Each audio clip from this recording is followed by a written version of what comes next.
Hi, who do I have the pleasure of speaking with today? Orin Henderson Sr. And can you spell it for me? OrinHenderson Senior, SR period. And can you tell us a little bit about yourself? Yes, I'm a native of Montgomery, Alabama. I was born here in Montgomery, Alabama in the 1950s, and I've been here all of my life, except for traveling with the military and other jobs. What school did you go to in Montgomery? Montgomery, I went to my elementary school, was Field School, and I went through junior high school, it's Love's Junior High, and I finished high school at George Washington College Senior High School. And what did you do after high school? After high school, I got drafted into the military, and I went to the military for a little over 2 years, and I became in the military lifeguard, which I was a water safety instructor. And I got that background from the Cleveland Avenue YMCA in Montgomery, where I became a lifeguard there, and I got my certification at the Maxwell Air Force Base, and that helped me in the military to become a lifeguard. Do you have any roles in your community? And what roles? Any roles in the community? Like church. Church? Yes, I'm a member of the Bethel Missionary Baptist Church with Dr. Kevin McTee, the pastor. Our church is a landmark for the civil rights. That's back in the 60s, they was having a meeting at our church. And at the church, I was treasurer and trustee. I'm still a trustee. I served as treasurer for 17 years at the church. And now I'm acting as a trustee of the church. Are you a member of any organizations? Yes, I'm a member of the Mighty Marching Hornet over at Alabama State University, and also a member of the Kappa Kappa Psi at Alabama State University. Do you have your degree? Yes, I have a high school degree. I went to junior trade school, college in Montgomery. It's JB Tech College in Montgomery for welding, and that's where I got my experience. And from there, I moved on to contact engineer, and where there I stayed for about 41 years, and I was a supervisor there. Okay, what is your career today?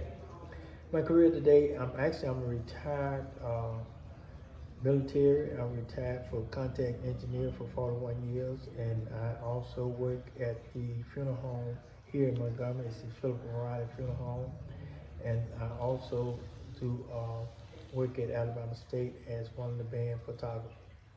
Okay, and what inspired your career at the funeral home, and how did you get it started? Well, it started at the funeral home. My brother-in-law, he's worked at the funeral home, and he brought me in one night and showed me something about the funeral home, and it became a part of me helping someone, and I love the experience, and so it kind of grew on me, and I stuck with it. Okay, what is your favorite part about your career? My favorite part about career is serving people, in their time of need. And once you recall that, you see the joy in them and help them during their situation and their moment of grieving. Okay, if you had to select a specific part, what would be your favorite part of your career? My favorite part of my career is, I would say, when I was in the military, I became lifeguard. I did that because of working at the YMCA, training and teaching folks how to swim. So I had that carry over, and I do it, after I got out of service, because I learned to help young kids learn how to swim. Okay, how do you balance your family and work life? Okay, my family, I am married. I have two boys, and they took off with a nice career. I'm very proud of them right now. And this work became part of my life to make sure they had a better life than I had. And so far, God has blessed us, and we have a nice, prosperous life. Okay. What have you learned about grief from working with so many families at the funeral home? You have to you have to be real strong for them in their time of need. And when they come in, they looking for help from you and support, and you have to be there for it. And then I get the joy out of that, helping them and getting them through their time. Okay. How has working in a funeral home changed your perspective on life? It changed me a lot because it's being there, people look up to you as help in their time of needs. And if you there for them, it's brighten them up. And then I always say, when you help someone, God gonna take care of you, and He give you blessings when you're not expecting blessings. That's true. How do you maintain professionalism and empathy with these families? Well, once you go in, you greet them in a nice, professional way, and then once you greet them, once you greet them in a professional way, let them know that you are there for them.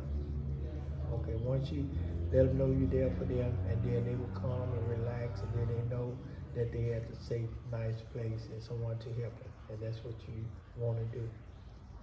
Okay, lastly, what is some advice that you can give others pursuing the same career?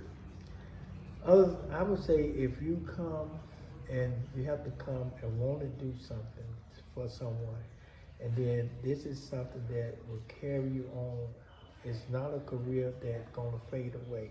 It's a career that's gonna be here eternity for the rest of your life or whoever life to come. Because once you come in this world, you're gonna leave. So the funeral home is a business that's gonna always be here. And it's a nice profession. Thank you. Any last words? Yes, one month I like to throw in, I didn't mention earlier, that I was raised up in Cleveland Court.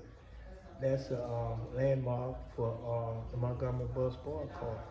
Because Rosa Parks lived in Cleveland Court during that time when she sat on the bus. That was her home place in Cleveland Court.